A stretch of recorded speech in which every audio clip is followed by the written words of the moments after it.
Hi friends, welcome back to our channel. എല്ലാവർക്കും പുതിയൊരു വീഡിയോയിലേക്ക് സ്വാഗതം. ഇന്ന് നമ്മൾ നല്ലൊരു സ്നാക്സിൻ്റെ വീഡിയോ ഇട്ടാണ് വന്നിരിക്കുന്നത്. പഴംപൊരിയുടെ അതേ ടേസ്റ്റിൽ പഴമില്ലാതെ ഉണ്ടാക്കാൻ പറ്റിയൊരു അടിപൊളിയായിട്ടുള്ള റെസിപ്പിയാണ്. അപ്പോൾ നമുക്ക് വീഡിയോയിലേക്ക് പോകാം. അപ്പോൾ ഇന്ന് നമ്മൾ ക്യാരറ്റ് വെച്ചിട്ടാണ് കേട്ടോ ഈ ഒരു സ്നാക്സ് ഉണ്ടാക്കിയെടുക്കുന്നത്. അപ്പോൾ കുറച്ച് ക്യാരറ്റ് എടുത്തിട്ടുണ്ട്. നമുക്ക് ക്യാരറ്റൊക്കെ വിലക്കുറവിലൊക്കെ കിട്ടുമ്പോൾ നമുക്കിതുപോലെ ഉണ്ടാക്കിയെടുക്കാം. അത് ഞാൻ ഏകദേശം ഈ പഴം നമ്മൾ എങ്ങനെ പഴംപൊരി ഉണ്ടാക്കുന്ന ആ ഒരു ഇതിൽ ഇങ്ങനെ കട്ട് ചെയ്തെടുത്തിട്ടുണ്ട് കേട്ടോ. അപ്പോൾ അതിന് ശേഷം നമുക്കതിലേക്കുള്ള ഒരു ഫില്ലിങ് ഉണ്ടാക്കിയെടുക്കാനുണ്ട്. അപ്പോൾ ഞാനിവിടെ ഒരു ബൗളിൽ മൈദ എടുക്കുന്നത് 2 കപ്പ് മൈദ എടുത്തിട്ടുണ്ട്. അതിലേക്ക് ഒരു 1/2 കപ്പ് കടലമാവും കൂടി എടുത്തിട്ടുണ്ട്. ഇനി അതിലേക്ക് നമ്മൾ പഞ്ചസാര ഇട്ടിടുന്നത് ഒരു 1/2 ടീസ്പൂൺ പഞ്ചസാര ഇട്ട് കൊടുത്തിട്ടുണ്ട്. ഇനി അതിലേക്ക് ഒരു 1/2 ടീസ്പൂൺ മഞ്ഞൾപ്പൊടി ഇട്ട് കൊടുത്തിട്ടുണ്ട്. നമ്മളെങ്ങനെയാണോ പഴംപൊരിക്ക് മാവ് തയ്യാറാക്കുന്നത് അതേ രീതിയിൽ തന്നെയാണ് കേട്ടോ ഇതും തയ്യാറാക്കുന്നത്. പിന്നെ കുറച്ച് എള്ളിട്ട് കൊടുത്തിട്ടുണ്ട്. എള്ളിട്ട് കൊടുത്താൽ ഒരു പ്രത്യേക ടേസ്റ്റാണ് പഴംപൊരിക്ക്.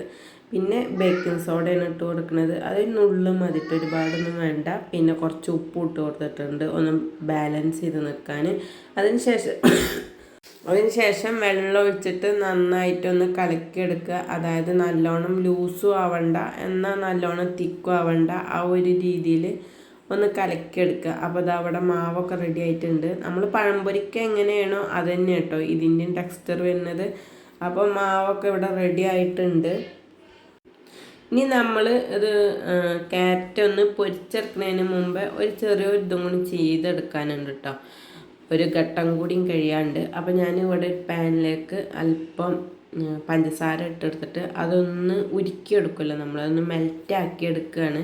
എന്നിട്ട് അതിലേക്ക് ഞാൻ ഇതുപോലെ ക്യാരറ്റ്, നമ്മളെ കട്ട് ചെയ്ത് വെച്ച ക്യാരറ്റ് ഒന്നിങ്ങനെ വെച്ച് കൊടുക്കണം. അതായത് ക്യാരറ്റ് ഒരു നമ്മളിങ്ങനെ കടിച്ച് തിന്നുമ്പോൾ അതിലൊരു ബലം ഉണ്ടാവുമല്ലോ.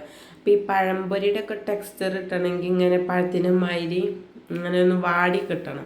അപ്പോൾ അതിന് വേണ്ടിയിട്ടാണ് ഞാനിപ്പോൾ ഈ ഷുഗറിൽ ഇട്ടിട്ട് ഇതൊന്ന് മെൽറ്റ് ചെയ്തെടുക്കുന്നത്. കണ്ടോ, ആ ഷുഗറിലാകുമ്പോൾ അത് പെട്ടെന്ന് മെൽറ്റായി കിട്ടും. അപ്പോൾ നല്ല സോഫ്റ്റ് ആയിക്കാരം, അതായത് ക്യാരറ്റ് നല്ല സോഫ്റ്റായി കിട്ടും. നമ്മളാ പഴംപൊരിയൊക്കെ ഉണ്ടാക്കണ ആ പഴത്തിൻ്റെ ഒരു ഇത് കിട്ടുകയും ചെയ്യും കേട്ടോ. അതിന് വേണ്ടിയിട്ടാണ് ഇങ്ങനെ ചെയ്തെടുക്കുന്നത്. അപ്പോൾ എല്ലാ ക്യാരറ്റും ഞാൻ ഇതുപോലെ ഒന്ന് ചെയ്തെടുത്തിട്ടുണ്ട് കേട്ടോ. പഞ്ചസാര അല്പം ഇട്ടിട്ട് കുറച്ച് മതി, ജസ്റ്റ് ഒന്ന് വെതറിയാൽ മതി. എന്നിട്ട് ഇതുപോലെ ചെയ്തെടുത്തിട്ടുണ്ട്. അപ്പോൾ നമുക്ക് ആ പഴംപൊരിയുടെ ഒക്കെ അതേ ഇത് കിട്ടും. അപ്പോൾ ബാക്കിയുള്ളതും കൂടി ഞാൻ അതുപോലെ ഒന്ന് ചെയ്തെടുത്തിട്ടുണ്ട് കേട്ടോ.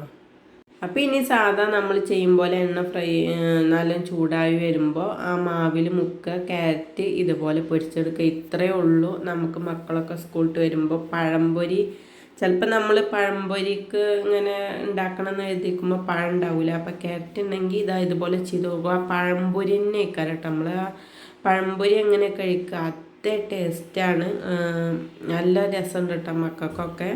നമ്മൾ ക്യാരറ്റൊക്കെ ഒരുപാട് ചിലപ്പം വീട്ടിലുണ്ടാവുന്ന സമയത്ത് നിങ്ങളൊക്കെ ഒന്ന് ഉണ്ടാക്കി നോക്കൊണ്ടു. ഇത് കണ്ടോ, അപ്പോൾ നല്ല ടേസ്റ്റ് ഉണ്ട്. മക്കൾക്കൊക്കെ ഒരുപാട് ഇഷ്ടപ്പെട്ടു കേട്ടോ. അപ്പോൾ ഞാനിവിടെ ഇതൊക്കെ പൊരിച്ച് മാറ്റിയെടുത്തിട്ടുണ്ട്. നല്ല ടേസ്റ്റ് ഉണ്ടായിരുന്നു കേട്ടോ. അപ്പോൾ ഇനി അതൊന്ന് കഴിച്ച് നോക്കട്ടെ കേട്ടോ. അപ്പോൾ ഇതിൻ്റെ ഉള്ളിൽ കണ്ടോ പഴംപൊരിയുടെ അതേ ടെക്സ്ചറാണ്. ക്യാരറ്റ് ഒരു ഇതൊന്നുമില്ല, പഴത്തിൻ്റെ മാതിരി നല്ല സോഫ്റ്റ് തന്നെയാണ്. അപ്പോൾ ഉണ്ടാക്കി നോക്കിയിട്ട് എല്ലാവരും ഫീഡ്ബാക്ക് അറിയിക്കുക. ഇഷ്ടപ്പെട്ടെങ്കിൽ ചാനലൊന്ന് സബ്സ്ക്രൈബ് ചെയ്യുക.